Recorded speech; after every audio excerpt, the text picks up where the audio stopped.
Hello y'all, it's your girl Cake the Great, and today I'm interviewing some of my friends discussing their film, and the title is Born.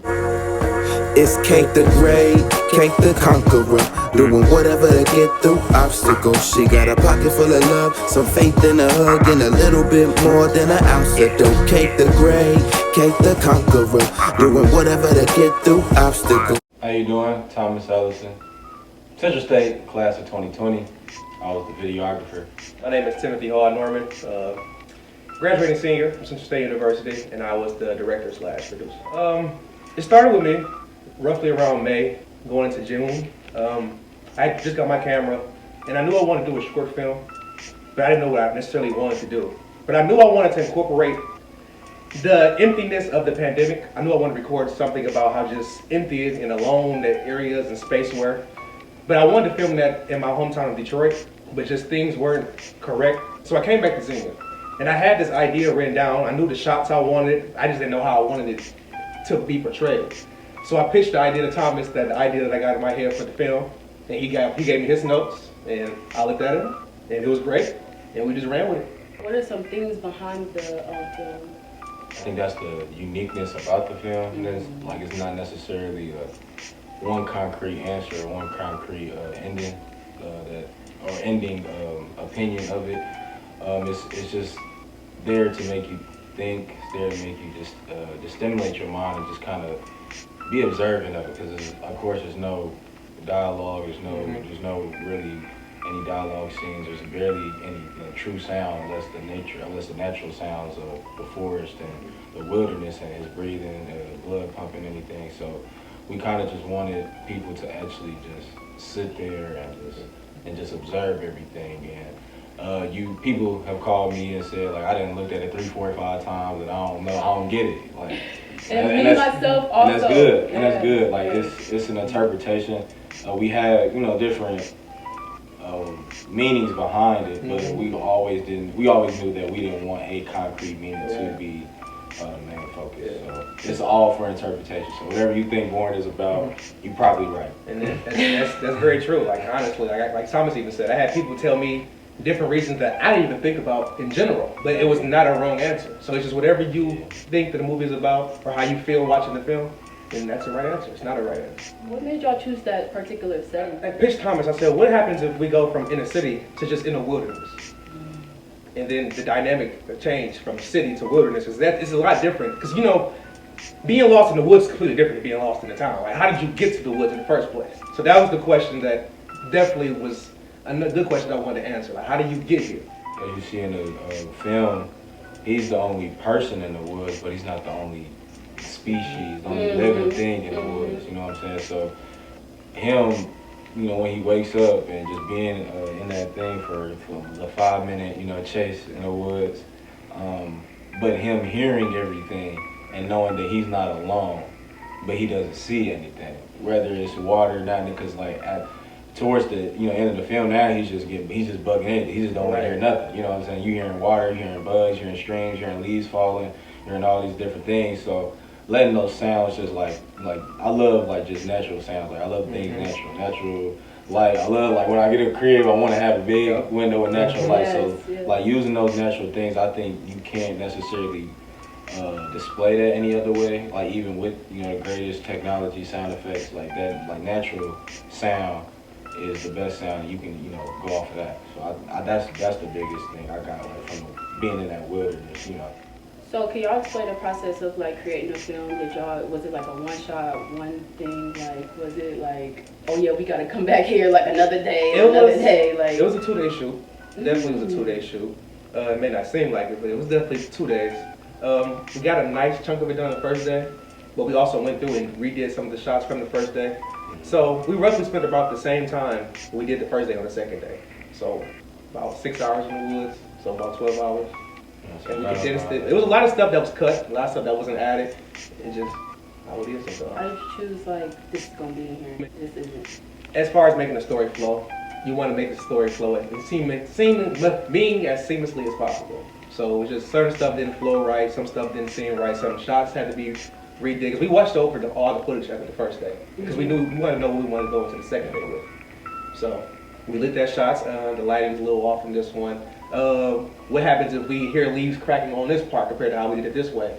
What if we hold the camera like this to give it more of a first-person feel? I could have got Poison Ivy out because I was like, Definitely. where I was Literally. at, like, Definitely. I mean, one time I was like under a bridge, like in this little cut where it's They like, get some nice shots. like where it's like, I was kind of like standing on like a branch, like on a, like it was like a big tree and it was like a fallen branch. I was kind of standing on that, like almost slipped, and then like I was like by a cliff and like I'm on, like I was filming like the end scene where he's kind of facing just like himself. Yeah, that was And I'm on the other side of the cliff, scary. like it's like one part of the cliff and the other side of the cliff, but it's divided between like this little gap. So I'm on the other side, and I got, you know what I'm saying, I'm trying to position myself, and I'm like, nah, I don't like this shot. And, you know, like the videographer and you try to, you know, like it's a risky job because like you get the best shots, but you know, crazy heights. I've heard people, you know, injure themselves just on this set. That shot itself was probably only 5 seconds. Yeah, so it's like it's hard. Risking like your life for the art. For real, like that's the thrill of it. I would say people don't understand like those takes that you get. Like you can like one scene could be 4 or 5 takes or clips like chopped up, just really well edited and mixed and engineered with, you know. And like people don't like. We may record a scene 3, 4, 5, 6, 7, 8, 9 times just to look at it. So like, okay, we can use the running part from this, but you was breathing pretty heavy, like the intensity was really like nice right here. So we gotta take this right here and split it in between. So I think between all of that, it took us, I don't know. I remember the first night it was like 5 in the morning. We like went to sleep. You know, it was like Just editing. Yeah, just editing. We spent a lot of time. Like our first time we went out there shooting, we got up there. We was there about 9:30 in the morning. When I first got there, Because of the lighting. and we was just because we needed natural light. So like that's one thing I was like, we gotta get up, like, because like the afternoon light and morning light is two different types of lights, and just taking advantage of, you know, just like the natural setting. And we spent a whole hour just looking, like just pretty much like just sort of like just walking around, like just seeing, oh yeah, we can get that. And then we went and shot for about 4 or 5 hours straight, and then we came back, edited. It was like, yeah, that sounds pretty, looks pretty good. And I was like, we both were like, look, like those, like it's certain things that would be okay, but we was people like, this is gonna be our first film. We want to, like, I'm a perfectionist, he's a perfectionist, he's a person that tries to think outside the box like myself. So we was like, all right, so we really want everything we really want. It's gonna take however long it had to take. Because at first we was supposed to drop it on June 10th. Literally.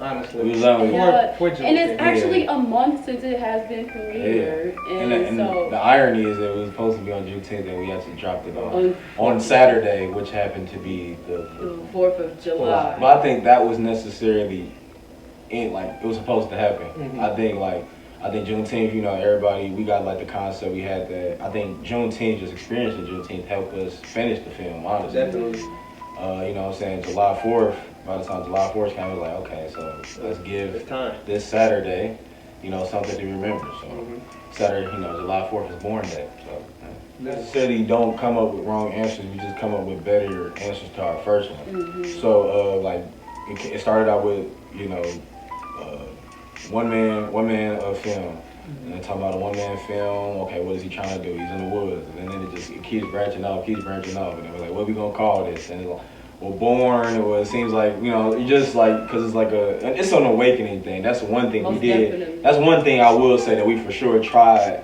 to emphasize was an awakening. Whether it's any type of awakening that you rather have, because we all pretty much got that white shirt, dude, that only we can see. Yes. And you know, and sometimes you listen, sometimes you don't want to listen, and you know, but like as the film shows, like it's always gonna catch up with you. No matter how fast you run. No matter how fast, how far, anything like that. No such thing as too fast. With no shoes on, too. With no shoes on. Yeah. That's one thing. Yeah.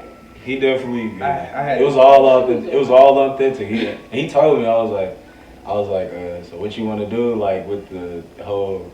Because I don't know if you necessarily want to be out here, you know, or you in the wilderness, oh shit, he got some J's on, like he just run, you know what I'm saying? He was like, I'm just gonna have to, if I'm gonna do it, I'm gonna do it. I was like, you mean like, so yeah, he took his shoes off, he barefoot, he running his vines on the floor, his tree branches covering pathways.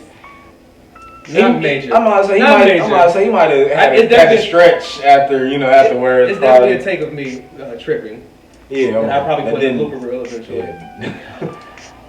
We have a blooper reel coming out. I'm excited. And then so I think him doing that and like, so when he did that, I was like, all right, that empowers me more. That like, puts more confidence in me. It's like, so if he's doing this, like, I'm trying to get the best visuals possible. Then if he's trying to display the best presentation, so I think we just kind of feed off of each other like just naturally. Like once we work with each other, it's just like certain things that like just even on improv, certain things like I may keep the camera rolling for just out of nowhere. Or he may necessarily look at the camera and do certain things that he know will be noticeable in the camera. So I think like our work ethic and our collaboration and also our own individual creative identity, it helps with both of that because we both kind of just bounce off each other.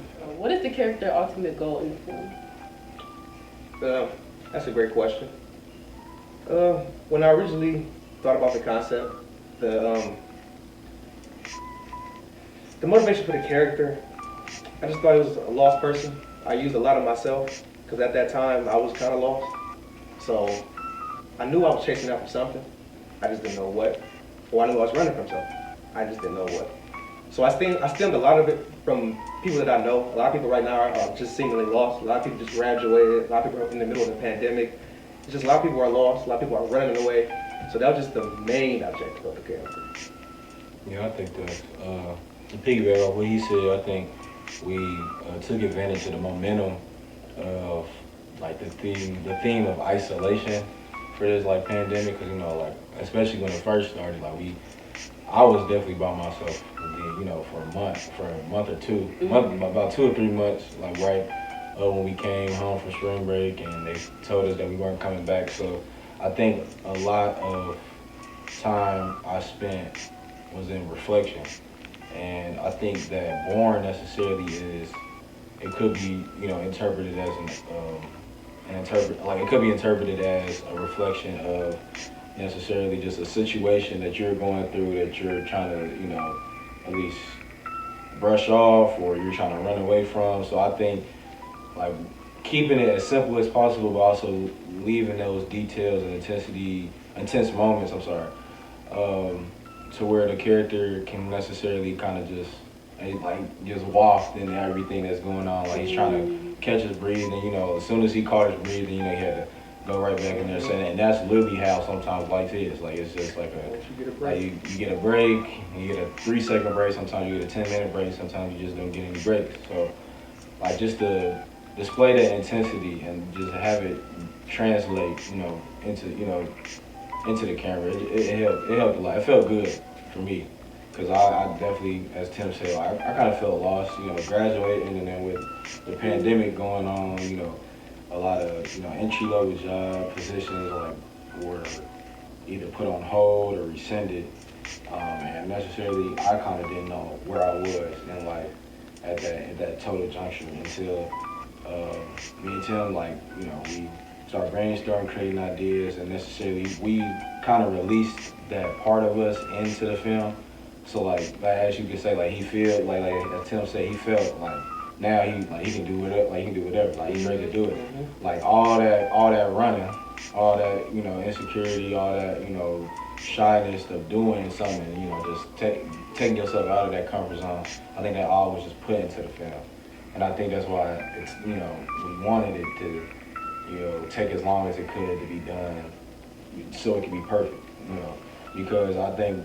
I don't know if necessarily he was, but I know for a fact, back in my head, I'm thinking this film, this necessarily, I'm relating so much to this film that I'm trying to put pieces of me in it, you know what I'm saying? So, I think the whole, this theme of facing yourself and actually, not running away and trying to heal. I think that's the biggest thing. It's just to heal. I think that was another big thing that we used was healing.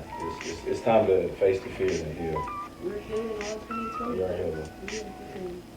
I appreciate y'all so much. Go follow them. Go check out Born. Like, and just Definitely. Go stream Born. watch it and watch it and watch it.